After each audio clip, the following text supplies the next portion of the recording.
ಗುರುಪೂರ್ಣಿಮೆ. ಒಂದು ಅಕ್ಷರಂ ಕಲಿಸಿದಾತಂ ಗುರು ಅಂತಾರೆ.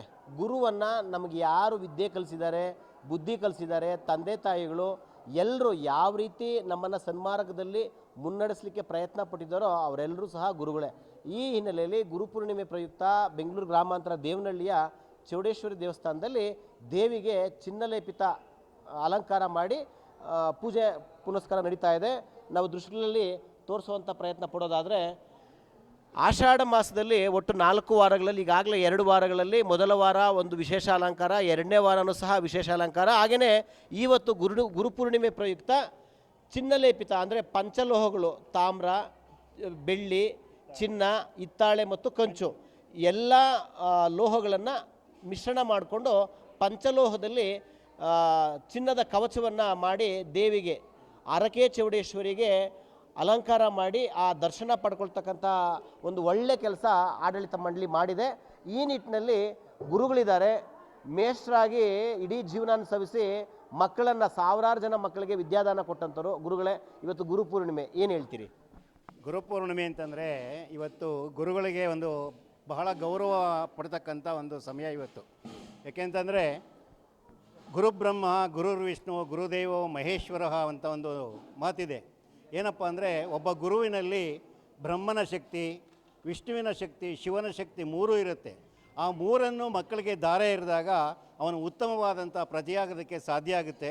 ಆದ್ದರಿಂದ ಆ ಗುರುಗಳನ್ನು ನೆನೆಸ್ಕೊಳ್ಳೋಕ್ಕೋಸ್ಕರವಾಗಿ ಇವತ್ತು ಗುರುಪೂರ್ಣಿಮೆಯನ್ನು ಆಚರಿಸನೆ ಮಾಡ್ತಾ ಇದ್ದಾರೆ. ಇಲ್ಲೊಬ್ಬ ತಾಯಿ ಇದ್ದಾರೆ, ಸಿಸ್ಟರು. ಅಮ್ಮ, ಎಲ್ಲಿಂದ ಬಂದಿರೋದು, ಏನಕ್ಕಾಗಿ ಬಂದಿದ್ದೀರಿ?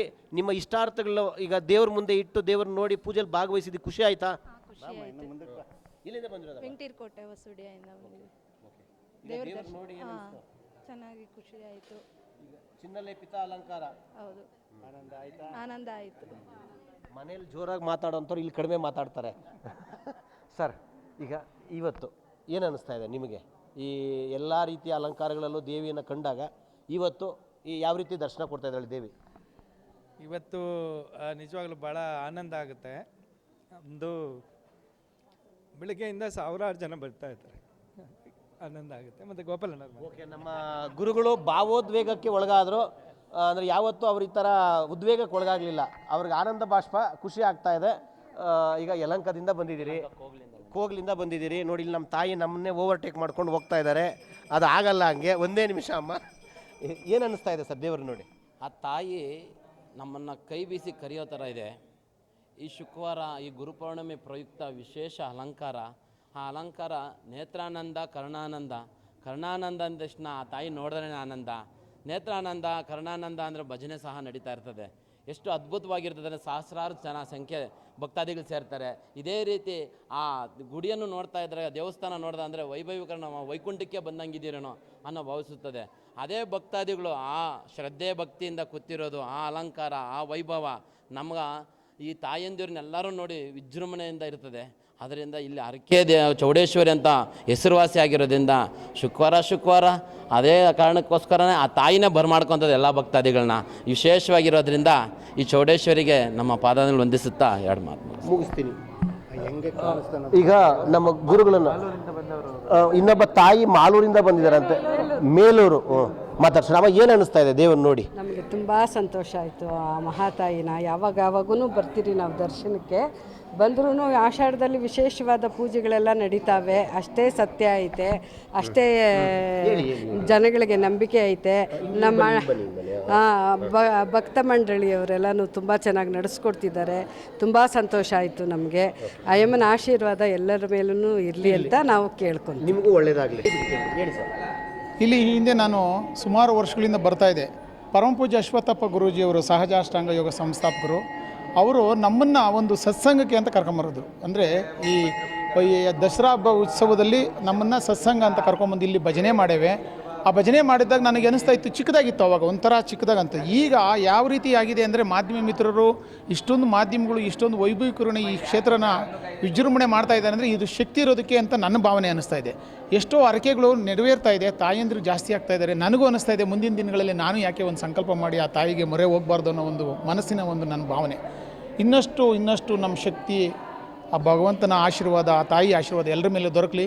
ಎಲ್ಲರಿಗೂ ಒಳ್ಳೆಯದಾಗಲಿ. ಹೇಗೆ ಸುಭಿಕ್ಷವಾಗಿ ಮಳೆ ಬೆಳೆ ಆಗಿ ಕ್ಷೇತ್ರ ಚೆನ್ನಾಗಿ ಮಳೆ ಆಗಲಿ ಅಂತೇಳಿ ನನ್ನ ಕೋರಿಕೆ. ಜೈ ಗುರು. ಗೋಪ್ ಈಗ ನಮ್ಮ ನಮ್ಮ ಗುರುಗಳು ಮಾತಾಡ್ತಾರೆ, ಅವ್ರು ಯಾಕೆ ಭಾವೋದ್ವೇಗಕ್ಕೆ ಒಳಗಾದ್ರೂ ಗೊತ್ತಾಗಲಿಲ್ಲ. ಸರ್ ಹೇಳಿ ಸರ್, ಖುಷಿ ಆಗೋಯ್ತಾ ಅಥವಾ ಹೇಗೆ? ಹೇಳಿ ಸರ್. ಇಲ್ಲ, ಅದು ನೋಡಿ, ಬೆಳಗ್ಗೆಯಿಂದನೂ ಸಾವಿರಾರು ಜನ ಬರ್ತಾ ಇದ್ದಾರೆ. ಅದು ಒಂಥರ ಖುಷಿ ಅಂತ ಅನಿಸುತ್ತೆ. ಯಾಕಂದರೆ ಚಿಕ್ಕದಾಗಿ ಪ್ರಾರಂಭ ಆಗಿರ್ತಕ್ಕಂಥ ದೇವಸ್ಥಾನ ಇದು. ಸುಮಾರು 100 ವರ್ಷ ಇತಿಹಾಸ ಕೂಡ ಇದೆ ಇದಕ್ಕೆ. ಹಿಂದಿನ ಕಾಲದಲ್ಲಿ ಕೂಡ ನಮ್ಮ ಹಿರಿಯರು ಏನು ದೇವನಹಳ್ಳಿ ಪ್ರಮುಖರು ಇದನ್ನೊಂದು ಚೌಡೇಶ್ವರಿ ದೇವಸ್ಥಾನ ಮಾಡಬೇಕು ಅಂತ ಭಾಳ ಪ್ರಯತ್ನ ಮಾಡಿದ್ದಾರೆ. ಒಂದು ಮಂಟಪನೂ ಕೂಡ ಹಿಂದಿತ್ತು. ಆ ಮಂಟಪದಲ್ಲಿ ಮಾಡಬೇಕು ಅಂತೇಳಿ ಒಂದು ಪ್ರಯತ್ನ ಆಗಿತ್ತು. ಅದು ಆ ತಾಯಿ ಯಾವಾಗ ಏನು ಅಂತ ಗೊತ್ತಿಲ್ಲ. ಅದು ಈ ಒಂದು 14 ವರ್ಷಗಳ ಹಿಂದೆ ಅಕ್ಷಯ ತೃತೀಯ ಮಹಾದಿನದಂದು ಇದು ಪ್ರತಿಷ್ಠಾಪನೆ ಆಯಿತು.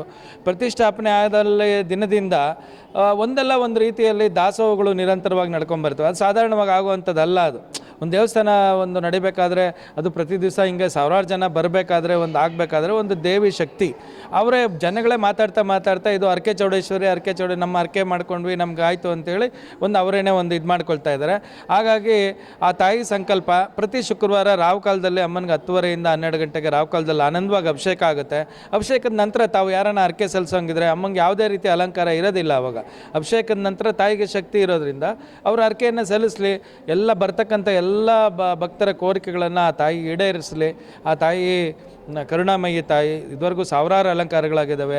ಈ ಆಷಾಢ ಮಾಸದಲ್ಲಿ ಕಳೆದ ಬಾರಿ ಸುಮಾರು 3000ಕ್ಕೂ ಹೆಚ್ಚು ಲಡ್ಡುಗಳಿಂದ ಅಲಂಕಾರ ಆಗಿತ್ತು. ಭಾಳ ಆನಂದವಾಗಿತ್ತು. ಎಷ್ಟು ಸಾವಿರಾರು ಜನ ಬಂದಿದ್ದರು. ನಾಳೆ ಶುಕ್ರವಾರ ಸಂಜೆ ಸುಮಾರು ಸಾವಿರಾರು ಬಳೆಗಳಿಗೆ ಆಲ್ರೆಡಿ ಭಕ್ತರು ತಂದುಕೊಟ್ಟಿದ್ದಾರೆ ಮತ್ತು ಸೇವಾಕರ್ತರು ಕೂಡ ತಂದುಕೊಟ್ಟಿದ್ದಾರೆ. ಸಾವಿರಾರು ಬಳೆಗಳಿಂದ ಅಮ್ಮನವ್ರಿಗೆ ಅಲಂಕಾರ ಆಗುತ್ತೆ.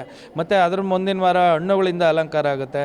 ಈಗೆಲ್ಲ ನಾವು ಸಿಗಂದೂರು, ಹೊರನಾಡು ಮತ್ತು ಮೈಸೂರು ಎಲ್ಲ ಹೋಗಬೇಕಾಗಿಲ್ಲ. ತಾಯಿ ಇಲ್ಲೇ ನೆಲೆಸಿದ್ದಾರೆ ಎಲ್ಲರ ಭಾವನೆಯಲ್ಲಿ. ಮೊನ್ನೆ ಒಬ್ಬ ಹೆಣ್ಮಗಳು ಮಾತಾಡ್ತಾ, ನಾವು ಮೈಸೂರಲ್ಲಿ ಇದ್ವಿ, ಅಲ್ಲಿಂದ ಇಲ್ಲಿಗೆ ಬಂದಾಗ ಮೈಸೂರು ಚಾಮುಂಡೇಶ್ವರಿ ರೂಪದಲ್ಲಿ ನಾವು ದೇವಿನ ನೋಡಿದ್ವಿ ಅಂತ ಹೇಳಿ ಅವ್ರ ಅಭಿಪ್ರಾಯ ಕೊಡ್ತಾಯಿದ್ರು. ಹೀಗೆ ಆ ತಾಯಿ ಬರ್ತಕ್ಕಂಥ ಭಕ್ತರಿಗೆ ಕೋರಿಕೆಗಳು ಈಡೇರಿಸ್ತಾ ಇರೋದ್ರಿಂದ ಅವರ ಅಭಿಪ್ರಾಯಗಳ ಮೇಲೆ ಬರ್ತಾ ಇದೆ.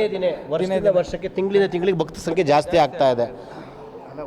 ಧಾರ್ಮಿಕ ಕೇಂದ್ರಗಳು ಹಿಂದೆ ಸಾಮಾಜಿಕವಾಗಿ, ಧಾರ್ಮಿಕವಾಗಿ, ಶೈಕ್ಷಣಿಕ ಕೇಂದ್ರಗಳಾಗಿ ಪ್ರಸಿದ್ಧಿ ಆಗ್ತಾ ಇತ್ತು. ಆದರೆ ಚೌಡೇಶ್ವರಿ ದೇವಸ್ಥಾನ, ದೇವನಹಳ್ಳಿಯ ಬೆಂಗಳೂರು ಗ್ರಾಮಾಂತರದ ಈ ದೇವಸ್ಥಾನ ಅರಕೆಯ ಚೌಡೇಶ್ವರಿ ದೇವಸ್ಥಾನವಾಗಿ ಭಕ್ತರ ಇಷ್ಟಾರ್ಥಗಳನ್ನು ಈಡೇರಿಸ್ತಕ್ಕಂಥ ಹಿನ್ನೆಲೆಯಲ್ಲಿ ಮತ್ತಷ್ಟು ಒಳ್ಳೆ ಕೆಲಸಗಳು ಇಲ್ಲಿಂದ ಆಗಲಿ, ಜನರು ಪದೇ ಮತ್ತಷ್ಟು ಅನೇಕ ಸಲ ಈ ದೇವಸ್ಥಾನಕ್ಕೆ ಬರುವಂತಾಗಲಿ ಅನ್ನೋದೇ ನಮ್ಮ ಆಶಯ. ಶಶಾಂಕ್ ಜೊತೆ ಸುರೇಶ್ ಬಾಬು, ವಿಶ್ವಭಾರತಿ, ಯಲಹಂಕ.